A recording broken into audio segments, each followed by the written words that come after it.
In the middle of the night, expert hitman Jason Renshaw drives to the position of his coming victim, parking outside the toy plant to do some surveillance first. Outside, notorious toy maker Hans Morris is at the factory checking on the rearmost product of toys. He makes sure everything is going well and leaves for last a limited edition box with a beautiful Puck music box that plays a comforting tune. Charmed by the Puck, Hans takes her with him, closing the factory behind him. Also, he makes to his office, which he must pierce with a special keycard. There he gapes at a picture of his mama, who inked it with love and a little funny face. When Jason sees Hans in his office, he gets ready to work. He covers both shoes, puts on gloves, and makes sure his gun has the silencer on. He also puts on a mask and a chapeau to hide his face. Soon the security guard hears a noise and leaves his office to find a phone at the entrance with a communication saying that it's a lemon about to explode. When the preamble begins, the guard panics and uses his keycard to open the door. Also, he grabs the phone intending to toss it down.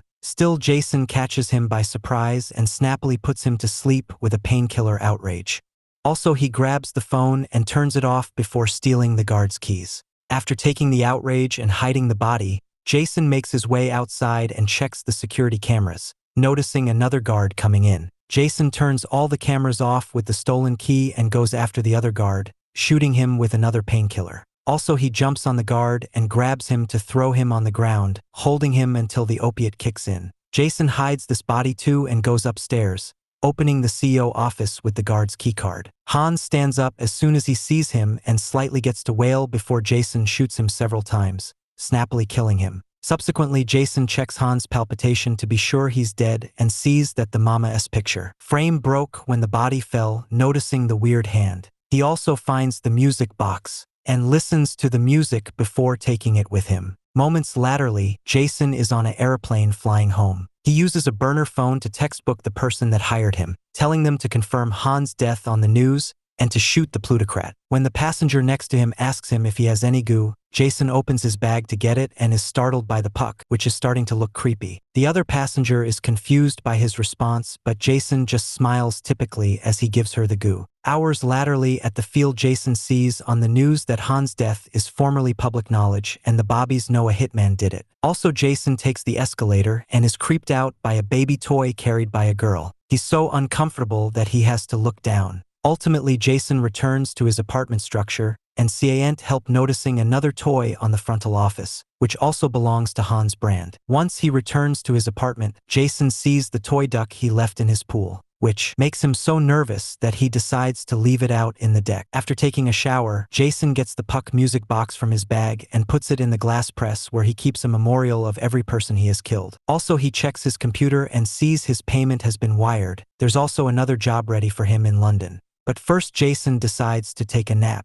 In the evening, Jason wakes up to the sound of the doorbell, and he checks the security camera to see the receptionist dropping a package at his door. Jason brings it in and notices there is no sender information. Still, he notices the same little face he saw on the picture of Hans' mama. Using a cutter, Jason starts opening the package veritably precisely, awaiting it to be a trap. After sluggishly cutting the paper, he's surprised to find a box of toy dog faces that includes their munitions and indeed vehicles. The brand totem indicates this is from Hans' plant, and there is a sticker publicizing a perk surprise. Formerly again, moving veritably precisely, Jason opens the box just a bit and uses a flashlight to make sure it is Enta Lemon. Also, he completely opens the box and confirms they're just a bunch of toys. A confused Jason takes another look at the paper to look at the little face and stays suspicious, so he takes a near look at a dog face too. Still, he sees nothing strange about it, so he drops it and goes to his bar to get a soda pop can. Suddenly, Jason hears a noise and sees that the toy box has fallen off the counter. Getting nervous again, Jason gapes at it for a moment before checking the other side of the counter for any funny business. There is nothing there, so he comes to the box again and is shocked to find it empty. At that moment, the curtains rattle and Jason rushes to look behind them, but formerly again he finds nothing. Also, a beacon goes off on its own, and when Jason goes to check on it, he discovers the drawstring has been cut out. Next, he sees a light going off in the kitchen too. When he goes closer to probe, he feels commodity hurting his bottom. Jason jumps back and grabs the mysterious object that picked him, only to discover it's a toy army armament. Also, Jason crouches to look under the cabinetwork and Commodity opens fire at him with Bitsy pellets. He incontinently moves to hide as he touches the small scars, attesting the pellets are Bitsy but still beget damage. When he tries to take another look, the fire starts again and indeed a small bullet flies out, hitting him on the leg with an explosion hot enough to burn his pants and his meat. Jason rolls on the bottom to hide behind a step, and when the fire continues, he rushes to hide in the restroom. After checking his injuries on the big glass, Jason grabs a lower one and opens the door just enough to take a peep. The fire is still going, sluggishly destroying all the lights and electronics in the apartment. A bullet indeed hits a beacon and starts a small fire. Suddenly the pellets stop, only for Jason to eventually be noticed by the adversary. Another bullet is shot and destroys the glass, causing the shards to hurt Jason. He incontinently closes the door and takes the shards off his skin, noticing he has further injuries now. Since this restroom is attached to his bedroom, he rushes to his night stage and grabs the gun he keeps hidden there. Also, Jason comes out and thresholds, firing back at the adversary, who's hiding under the settee. The pellets keep on hurting him, but this time he manages to dodge the incoming dum-dums. Snappily crossing the apartment, Jason reaches his bar and drinks some alcohol straight from the bottle before grabbing another retired armament. He opens fire again, this time while approaching the settee and moving other cabinetwork out of the way. When the adversary is shooting presently, he removes the cocoons from the settee and starts shooting at it as he screams. Once he runs out of pellets, he grabs his former gun and roughly turns the settee over to eventually see his opponent, the toy dog faces, from the box. A bunch of them are dead, but the survivors are regrouping and gathering any vehicles or munitions. Jason weighs on two of them before the others open fire again, causing him to avenge with further shots. Meanwhile, many dog faces manage to get on their copters, which suddenly fly out and start shooting dum-dums. Jason ducks just in time and the dum-dums start destroying his bar with small but important explosions. Also, the copters fly right into Jason's face and hands,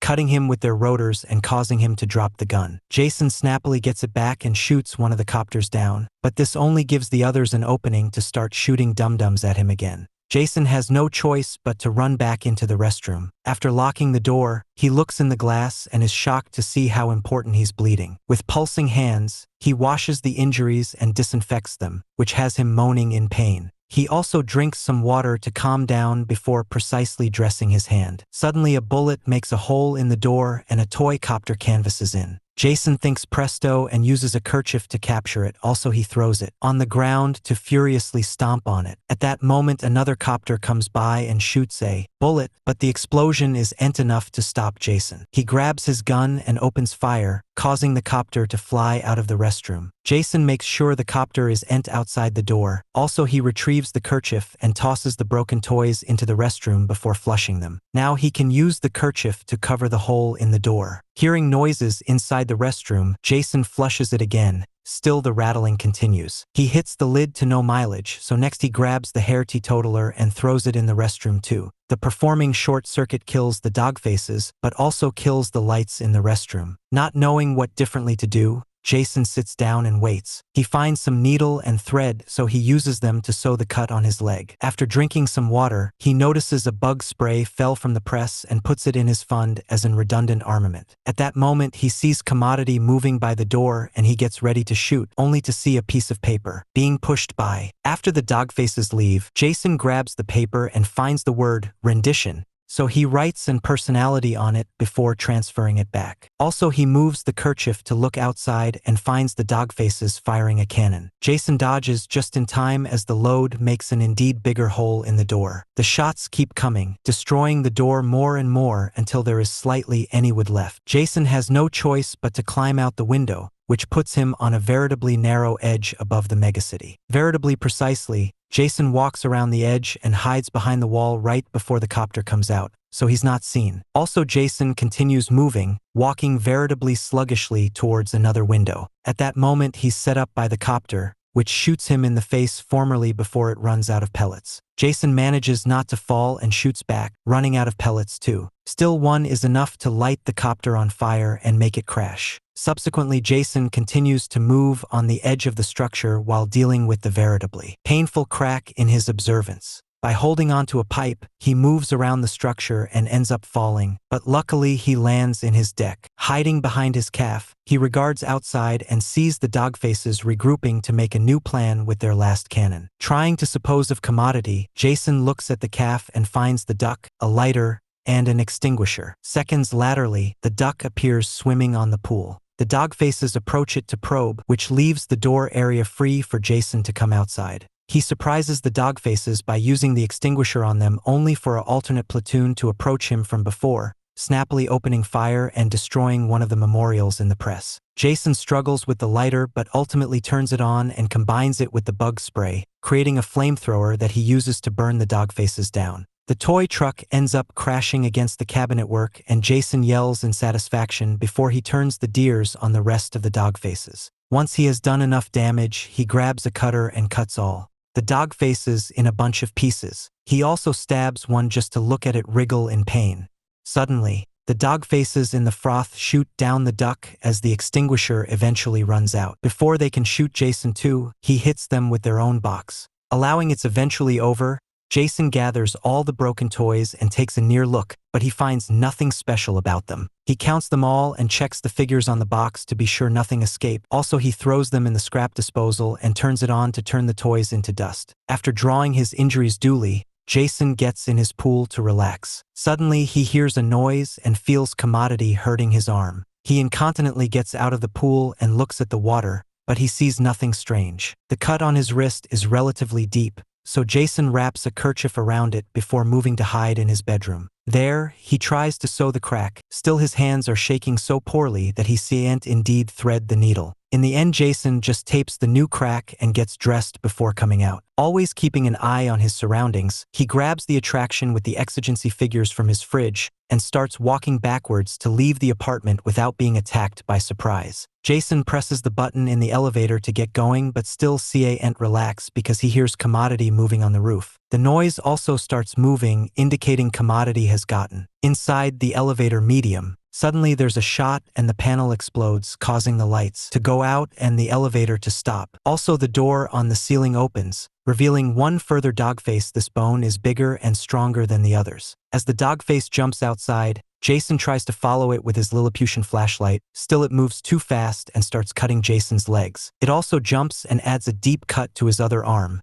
which Jason snappily covers with his belt to avoid bleeding out. When Jason turns around, he sees the dogface growling at him from the panel before it climbs out through the door. At that moment, two explosions be on top of the elevator, making it shake. A hopeless Jason jumps a couple of times until he reaches the door and he climbs out too, discovering he's stuck between bottoms. Suddenly, another explosion goes off at his bases and he sees the dogface above him getting ready for a kill. Jason also sees an alternate elevator coming, so he jumps on top of it to escape. As the elevator goes down, Jason jumps inside it and makes a painful wharf. He presses a button allowing he's safe. Still, the dogface has followed him by hiding on his shoe and is now climbing on his body. It growls at him and Jason growls back before the dogface starts pecking him, only to be snappily pushed off. At that moment, the elevator arrives at the event and the doors open, but Jason passes out. The dogface comes closer to finish its job, only to discover Jason was pretending. He grabs the toy and pushes it to the edge, where the door is about to close. The little man holds its arms out to stop them, but it isn't strong enough and the door closes anyway, crushing it to death. Also, Jason hears a beeping noise and takes a near look at the toy's body, discovering a lemon in its bag. He laughs in defeat before the lemon explodes, causing a huge blast that sends deers through the whole lair. Back in the apartment, the sticker comes off the box revealing the perk surprise written by Hans Mama, a troop and a thermonuclear armament. In the press, the puck plays its song. Thanks for watching and don't forget to subscribe.